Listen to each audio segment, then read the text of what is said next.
love you. Everybody loves a baby. I love it when she smiles, but I also love it when she frowns and when she cries even. It's like I'm besotted. Congratulations. 5 couples share their journey of a lifetime. What it's really like to have a baby of their own for the first time. I'm just so overwhelmed that she's here and she's safe and she's healthy. To love like they've never loved. Imagine feeling all the love you've ever felt in your life and then just having all of that in one shot.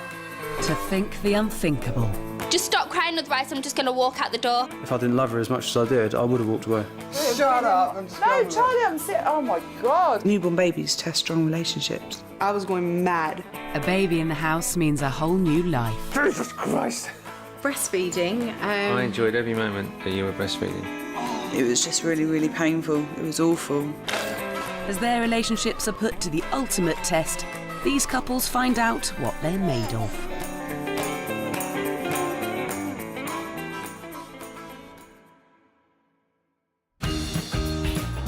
Five couples are pregnant, dreaming of babies soon to come. 5 relationships are set to change forever. It changes the dynamics of the relationship, doesn't it? Of course it does. It's the third person. Yeah, it goes from 2 to 3. Yeah. Mums face the initiation of labour, and dads will be there to help. Labor is, absolutely vile and absolutely amazing. Together in one experience. You lashed out once, which weren't too bad. Yep. For me, I was pretty sure the best thing I could do was just be there and do literally nothing. Like literally not say anything unless I was asked to, literally not. Because of course, she's going through everything to have a baby. Together they face fear and doubt and experience the wonder of what is to happen. To know what it is to become mum and dad. You just want to grab hold of her, she's my daughter, I want her. David and Marilia are practicing Orthodox Jews. After finding each other and having a marriage made in heaven, there was nothing greater life could offer. No ambition more pressing than having a baby of their own. Okay, now David's gonna tell me the sex of our baby by looking on a sheet of paper. I think it's a girl. Is that right? Yeah. I knew I was right. We got pregnant very quickly. Thank God. That's all we could say. Some people don't. Some people don't get pregnant very quickly. Being pregnant for Marilia was big news. In the whirlwind 9 months that followed, she nested and told everyone who would listen about her pregnancy. Right when I found out I was pregnant, I was elated. I was running around. I couldn't keep my mouth shut. I told everyone. I told the cashier. I told everyone. I was just telling everyone. I was so excited. Until her pregnancy became hard work. Pregnancy was violent. I felt like I was hit by a truck. I was not prepared for what pregnancy put me through. It was tough. You hear of morning sickness. Oh, okay, I'm gonna have morning sickness. Nobody tells you it's the most mislabeled thing in the world. I mean, it's not morning sickness, it's all the time sickness. Oh, the hormones. I went crazy. I was crazy. I did not recognize my thoughts anymore. This is what it was like. It was like somebody came into my brain and kidnapped it, okay, and then went crazy. It was interesting though, because the hormonal thing was very up and down as well. There was times when you were feeling just, in general, the first trimester you were just feeling awful, and that rebounded on me at times, right? Everything he did annoyed me. Everything he did. I was like, why are you standing like that? Why do you stand like that?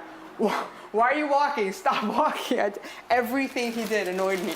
Then in the second trimester, you actually felt really good most of the time, and that also rebounded on me. She would look at me with these adoring eyes. It was like either side of the coin, really. She'd be look at me in a totally also in an abnormal way. So, But pregnancy heralded the start of an existence that Marilia has always longed for.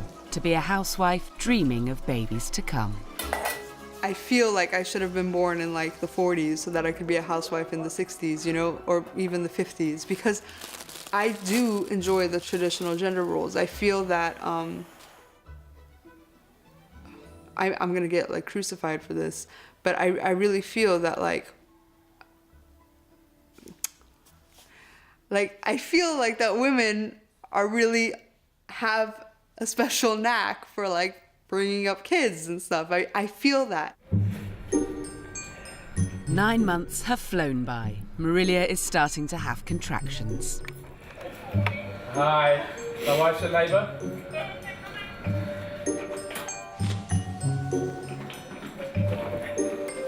Marilia is from Brazil, where natural birth is the exception, not the norm.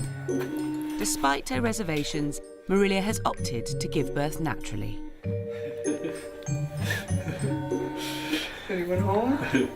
I'm from Brazil, where everyone has a C-section, and that's just the way babies are born. It's just every odd woman will say, "Oh, I want to have my baby natural," and then everyone goes, "Oh, that's so like green of you," or that's such a wow, what a hippie, because everyone has a C-section, and I feel that over here, it's there's a different attitude. It's after hours, and Marilia's baby is on the way, and it seems like there's no one in. Should be taking the tour. We go up to level 3 now.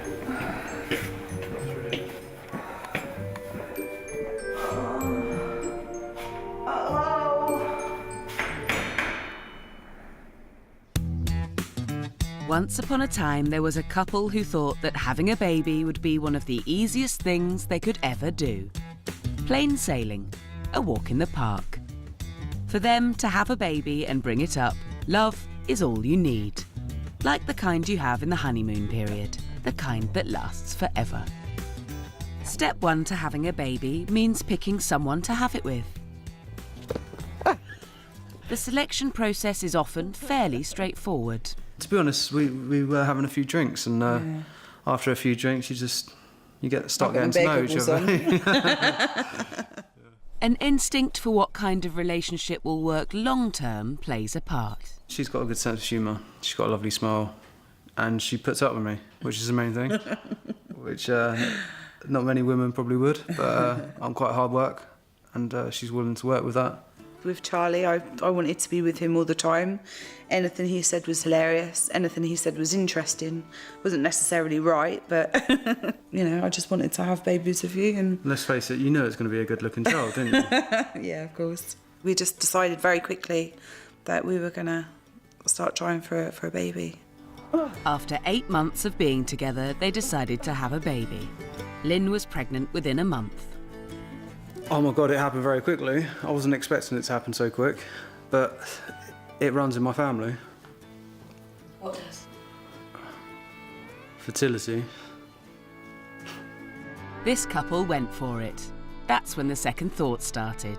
Am I going to make it as a mum? I've got to go through childbirth. That's, really, really scary. It was really, really scary at the time. And, you just think about everything. And obviously, Charlie's was a massive thing that I thought about. And yeah, there was massive doubts there in my mind. I had it in my head that when we became pregnant, we wouldn't drink, we wouldn't smoke, we would both kind of be pregnant. And I know that it's me that's pregnant, but I thought that Charlie would stop all this as well. But he didn't, and that's what worried me. That's the panic just set in. We've got to think of a good name. I thought of loads of good names. Harvey. Yes, a lovely name. Harvey Cod. Harvey Cod. It's got a certain je ne sais quoi. But Lynn put on a brave face. Panic or no panic about her relationship, baby was growing bigger by the day. He was always wanted, and it was just each other. That's what we were doubting. Claire had always wanted a baby. She'd tried for years with a previous partner and had given up. Baby showers and becoming a mum was not a future she had predicted for herself. Until Malcolm came along and changed all that. When I first saw you, I fancied you. I was like, oh, he's quite dishy for an older man. And yeah, I did. It was really, you were a bit of the, because Malcolm came across really cheeky. So Claire approached me and said, hey, do you fancy going out for a drink at the weekend? I think it was something like that. And I stood there and looked at her, and I think I must have just stood and said nothing for maybe a nanosecond too long. And it seemed far too long. So I turned my back and walked away for embarrassment. And I was a bit like, I've never been turned down in my life.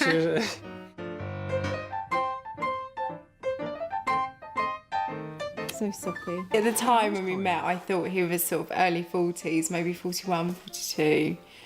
And then obviously you told me you were 47 at the time. It's not the end of the world. I know it's not the end of the world, but I was just...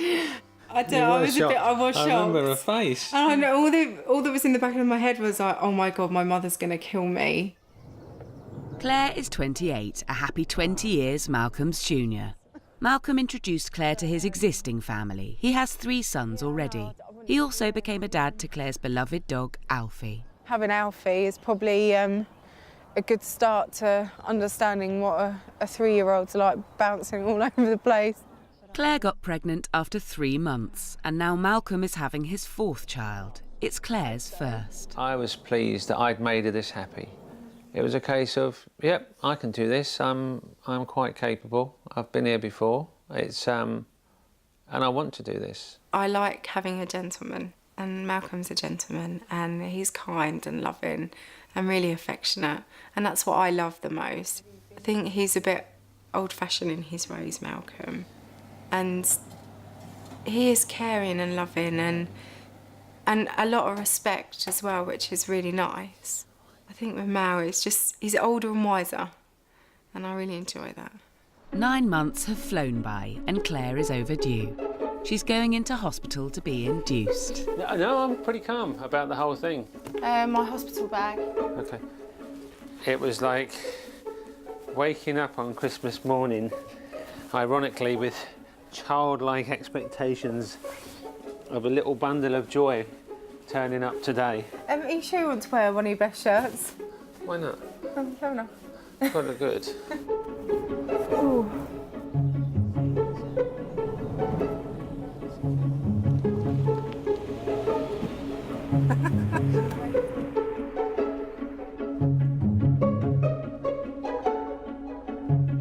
Oh, hello, it's Claire Chambers. I've got an appointment at 9:30. Thank you.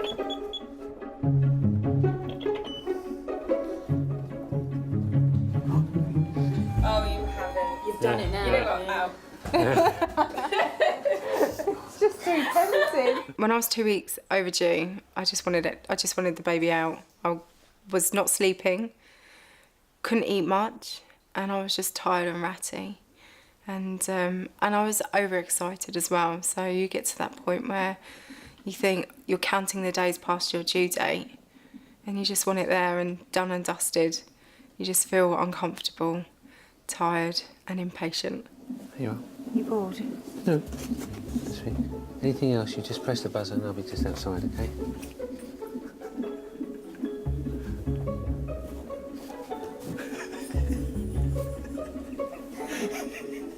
The baby does not want to come out. Malcolm is confident he can say the magic words. Listen to heartbeat. Are you going to come out today? Oi, are you going to come out and play or what? We've got a whole new strip waiting for you to wear. Right? It's gone down. Relaxing. Ah, it's Daddy. See? See that? You can't be impatient. I've got to hold back on all my emotions and feelings to support Claire in this moment of joyous occasions. Our couples are pregnant and waiting for baby's arrival. Mums will shortly face the unknown territory of labour for the first time. Should be taking the tour. Feel it, it's moving. Our dads will support as much as they are able. But for some, bringing a baby to term is not an easy road. Amy is pregnant with a baby girl. Eva, her daughter-to-be, is about to have everything a baby girl could want. Shopping is her mum's favourite pastime. Amy particularly wanted to be prepared for Eva, you know, every eventuality, every size up until she's pretty much 1. And so any time that she saw any clothes or baby grows or any accessories, she'd just buy them. She's got more clothes than us, I think. Before she was born, I think she had about 10 pairs of shoes. 16 pairs of footwear. Her wardrobe was jam-packed. Her shelves were all full. Her chest of drawers were all full. And so she just went... I mean, we got a lot off the baby shower as well. Yeah, Amy had a baby shower before, obviously, Eva was born, and everyone was really generous there and bought loads of clothes and gifts and things, so that really helped. I was a little bit of a psycho with my lists, and I had a list that I had to tick off. Amy is happily expecting now. But she and her partner Stuart have been through as much as any parents could be expected to endure. They lost their first child while Amy was giving birth 2 years ago. Who's Henry? Henry's our firstborn. After he passed away, we got a chest of drawers and his pictures on there and a few sort of trinkets as well. And he's a big sadness in our lives, you know, that we didn't get to see him grow up and see his eyes or hear him cry. I think the reason why we were able to face this pregnancy and we were so strong going into this pregnancy because we left it. We had that time to grieve for Henry in between, and we dealt with what happened head on. We just longed to have a family. Henry will always be part of our family, but we had empty arms and they needed filling. And we were prepared to fight for what we wanted. It was a fight, a risky one. Amy had a 50% chance of losing her second child, too. Problems with her cervix mean that a surgical stitch has been placed to help her carry her baby to term. I dealt with it on a day-to-day basis, and I couldn't go any further than that. It was just something that I had to do on a daily basis. Amy is now to term. She's booked in for a C-section. Hospitals scare her. I can't even put into words how scary and gut-wrenchingly frightening the whole situation was.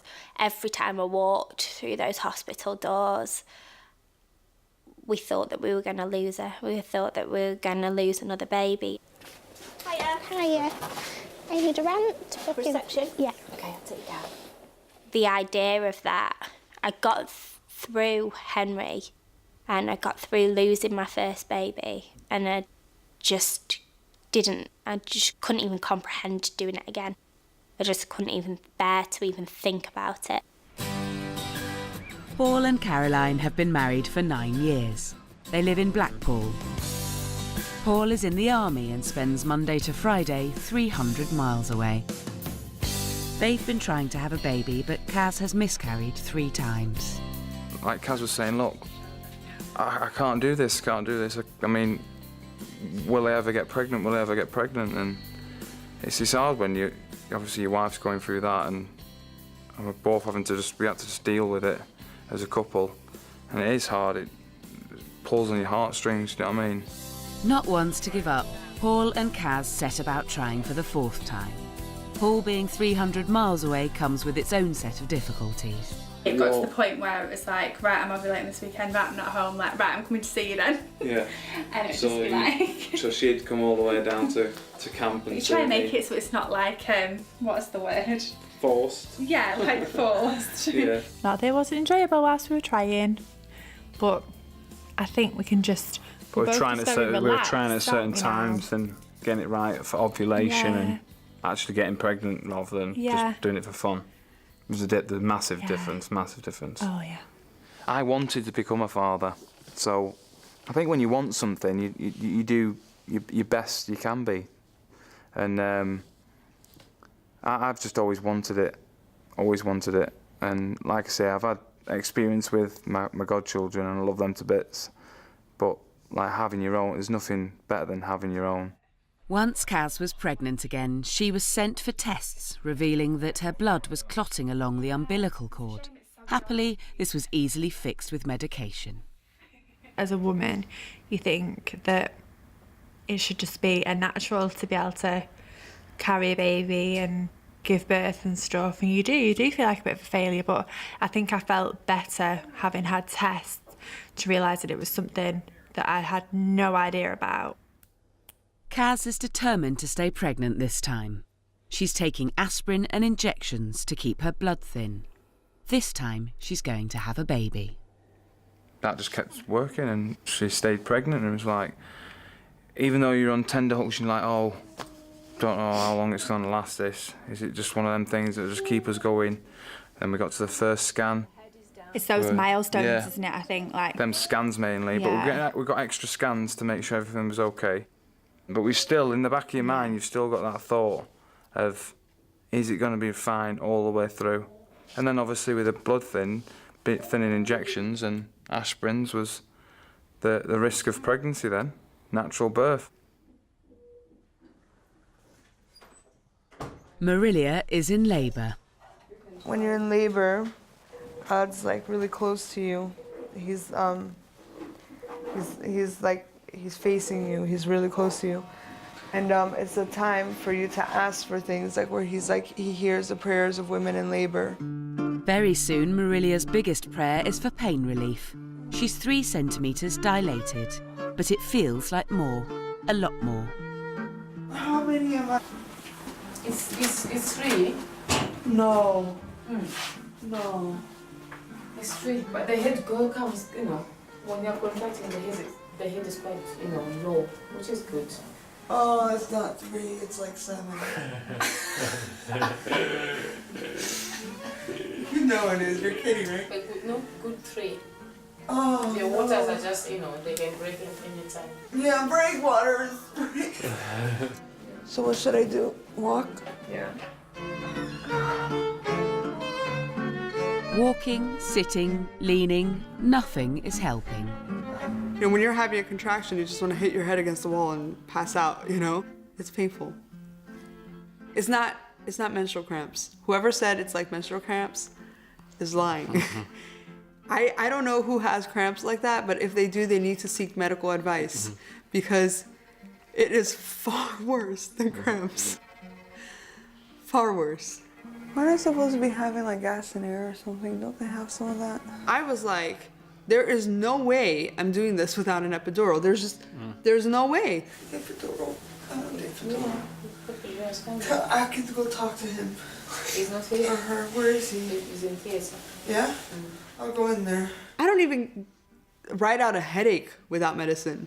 I wouldn't extract a tooth without, I will not have a baby without an epidural. There's just no way. That was and I went in and I was like, epidural. I'll tell him. We'll wait for him to come. I can go in there. I'll just sit next to him. He can just sit next. I'll just go in the theater too. Oh my God. It's not fair. I want it to pass.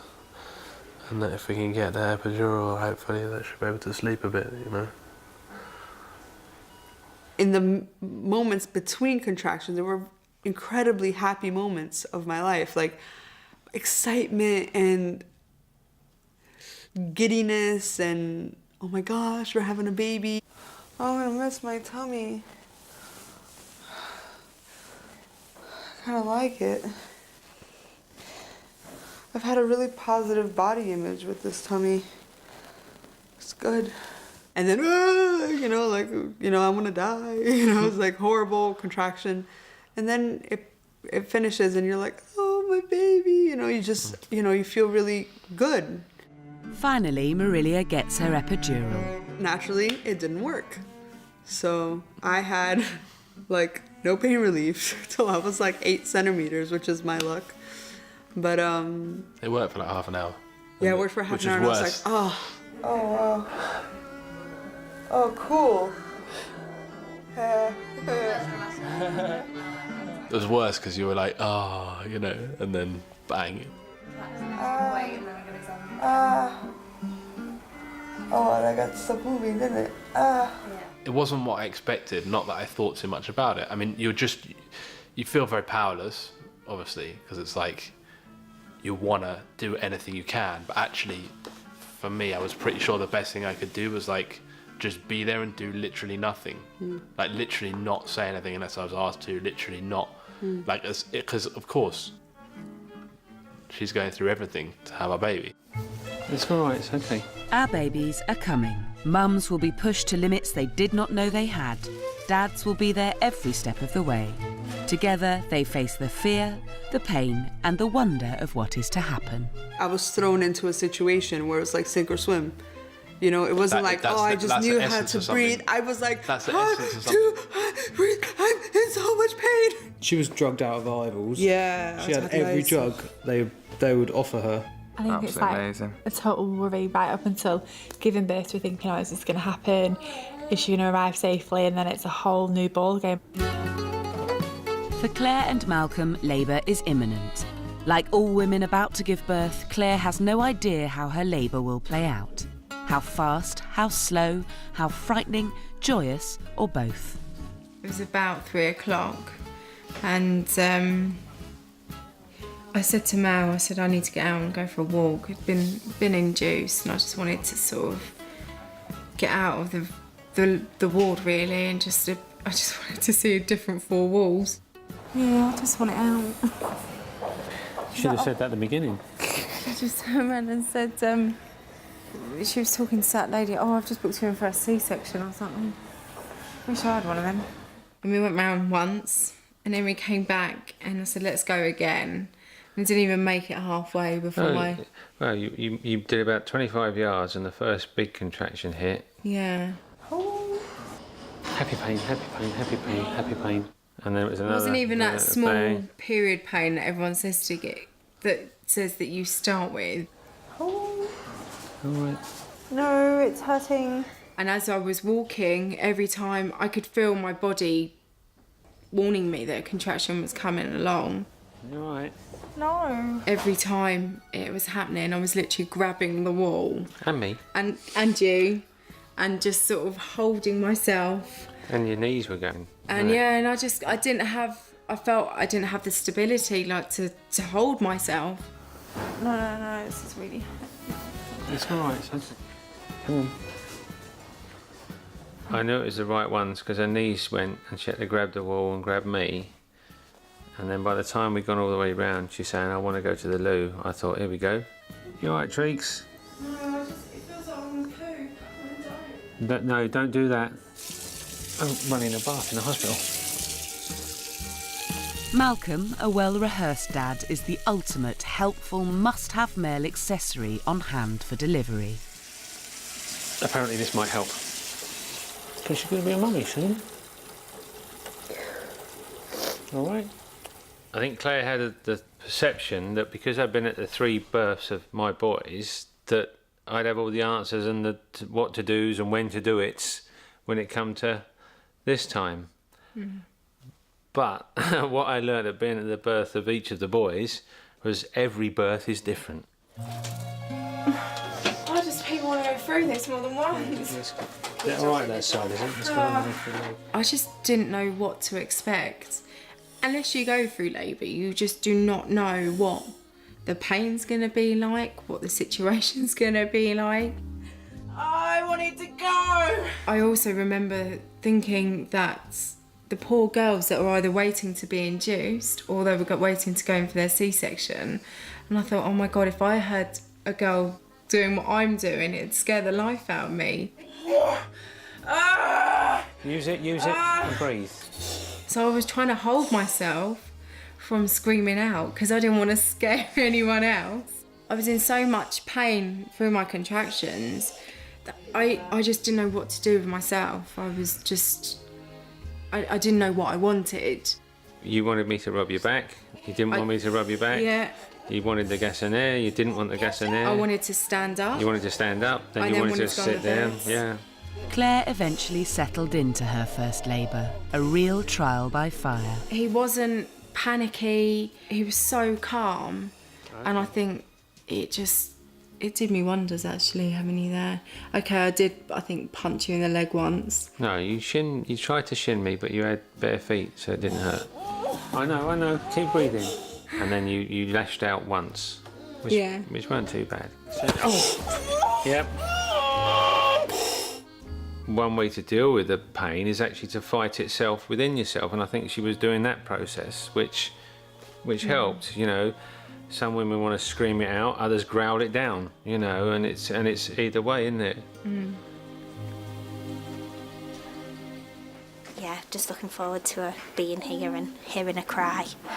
So, yeah, the nerves are kicking me. I'm starting to feel a bit sick. Amy, having lost her first baby son in childbirth, is about to have a caesarean section to deliver her baby daughter. 9 months of holding their nerve has brought this couple to the brink of success. Adrenaline.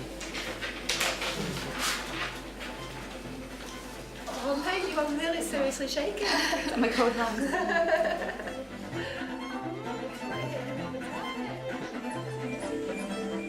I was scared that potentially we could lose Eva because we knew obviously what had happened previously with Henry. Obviously Eva was older, so if anything was to happen, she was better equipped to survive. But obviously, you know, a planned C-section doesn't necessarily go to plan, which it didn't. And because of the start of trying to get a cannula in, because that didn't happen for 45 minutes, an hour, because they struggled to get the cannula in, it made us both quite anxious, especially Amy. As the moment of delivery draws near, Amy and Stuart have to control the memories of their loss from the last time around, and to have faith that this time they will have their happy ending. How long have you had the suture in for? Since 16 weeks. Since 16 weeks. 22 weeks, so... Yeah? Yeah, It's 5. its job, hasn't it? Yeah. Yeah? Fantastic. It's surpassed its job, really. I like being in control of a situation, even more so since everything that happened. So I had a birth plan, even though the birth had been taken out of my hands and it was in the hands of the surgeon. I still had a birth plan. I made my feelings very clear that as soon as my baby's born, she comes to me. Nobody else, she comes to me. And it was something that I had to really fight with myself and really come to terms with, that somebody's going to see my baby before I am, and somebody's going to hold my baby before I am. The moment of birth is here. Our couples are about to become mum and dad. Babies are born and lives are changed forever. Push, and push down. Good girl.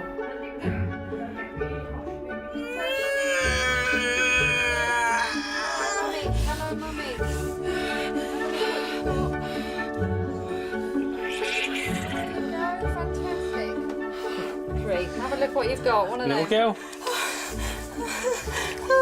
Congratulations.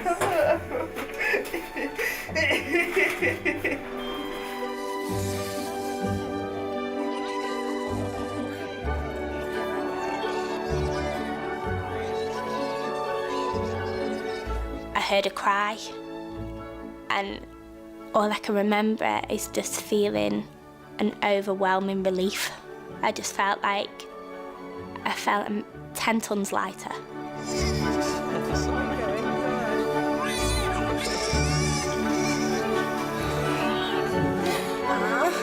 Well done. I said within 2 hours. I said it'd be here before 5. 2 minutes to 5 to, so 53, baby. An hour and 45 minutes later, she arrived. Yeah. Well intense. I'm not doing it again. Not immediately, no. No, I'm not doing it again. Okay. I just wanted her. I just wanted her with me.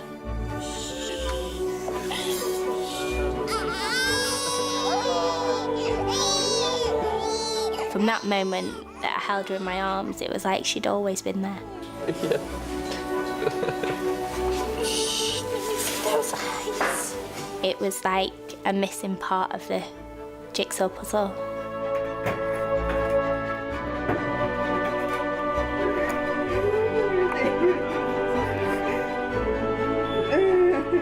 All of a sudden, I just got like a wave. It's like, imagine feeling all the love you've ever felt in your life and then just having all of that in one shot. It's like very, very heightened sense of emotion. I cried out of pride for you. She was like amazing. How did we live so long without her? It's so crazy. So surreal. This is the first picture of Darcy Elizabeth. I think I'm still in shock. I'm just tired and I'm overwhelmed, actually. It was just a rush of emotions. I mean, she was beautiful. She was small, but she was big. That was a bit of a strange one because she was bigger than what we expected, albeit she's still this tiny baby, but she looked quite chunky. The love that you feel instantaneously for this little baby, and you just want to grab hold of her. She's my daughter. I want her. It's just an overwhelming experience. All of our couples have given birth. In this moment, whatever the future holds, they are in wonder and awe at a miracle of their own. I remember thinking, she looks nothing like me. Like I didn't realize, but I had this image of what she was going to look like. And she came out and she looked like David's nephew. And I was like, she looks nothing like me. Yes, she's just brilliant. I love it. I love the whole thing, being a dad, everything. It's mega. When I first saw him, it was love at first sight. The most amazing moment of my life. It's like a drug. It's the highest I've ever been. After years of trying, Caroline has given birth. So this is Lola Grace Challoner. I was convinced she was going to be a boy, so I'm quite shocked, but I'm excited. And she was £8.3 a week early. Jeez, so I'm glad I didn't go full term. I don't think you would have got out. Paul made it up the M1 at short notice to be present. I will share her with you. But they said that I need as much skin as possible for breastfeeding. Is that the excuse? Yeah, they do, honestly. Yeah. By the time I got here, it was like she was 10 centimetres dilated. So it was like, right, going for it, weren't you? And It was I was painful like, for you, wasn't it? Yeah, because I was like, can I have something? And they were like, it's too late. It's too late. So I couldn't have anything. Just have gas and air. You might as well just breathe in the air of the room, to be fair. No, gas and air is boring. Have you tried some? No. Is it still there? Yeah. Go and try it. It doesn't really, it might make you a bit lightheaded, but it doesn't take pain away. It's making me high, I think. Oh! Jesus. But it does not take pain away, I'm telling you now. No, it just makes it a bit... No. She's yeah. To then finally get Lola, it was just unbelievable. It was like a miracle, wasn't it? So precious. Yeah. We were just dazed and dazed, just staring at her, thinking, we've actually got a baby now. She's there, she's ours. And we're looking at her and the features, weren't we? Yeah. And it was just like, oh, it was amazing. Did Daddy kisses?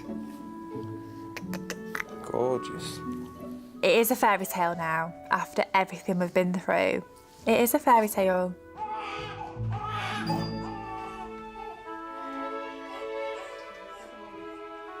Lynn and Charlie have had a baby boy and named him Harvey Cod. There's no going back now. I had an episiotomy, which is where they cut you open so they can get the utensils. What are they called? The utensils in. I can't remember what they're called to pull out the baby. Prongs. No. Forceps. That's it. Forceps. We were in theatre, and Harvey was placed into my arms. And he was crying, wasn't he? It wasn't so much placed. The doctor threw him Harvey into my arms, and he was really slippery as well. It was like this doctor must. He was like, "Here you go." He obviously does this 10 times a day, so he didn't really care much. He was just like. He knew that we wouldn't drop him, so he was just like. It was just this baby to him, so it was just like. It was really emotional though, wasn't it? I started crying. She was drugged out of eyeballs. Yeah. She had every drug they would offer her. Yeah. She was like, give me. I've got a low pain threshold, so yeah, pain relief was quite important to me. And I don't believe in that mind over matter. Well, I do believe in it, but not at the time. You've done well, babe. I'm proud of you. 3 days in hospital. Yeah. We did try and kind of rinse out the NHS as much as possible. We thought, because a lot of people, they're like, oh, we're getting in and out as fast as possible. We didn't want to do that. We thought we're gonna take as much help as possible. This is our first child. It's quite daunting. Is it quite daunting for you? Yeah, we've got a lot to learn. Yeah. When I first saw him, it was love at first sight. Even though they're covered in blood and slop and whatever, it's just a totally different feeling. You're so perfect. Yeah, that brings tears to your eye, both eyes. And you get all choked up and it's crazy. Really, you can't describe it. It's just like, it just makes your heart melt. It's just this massive rush of love.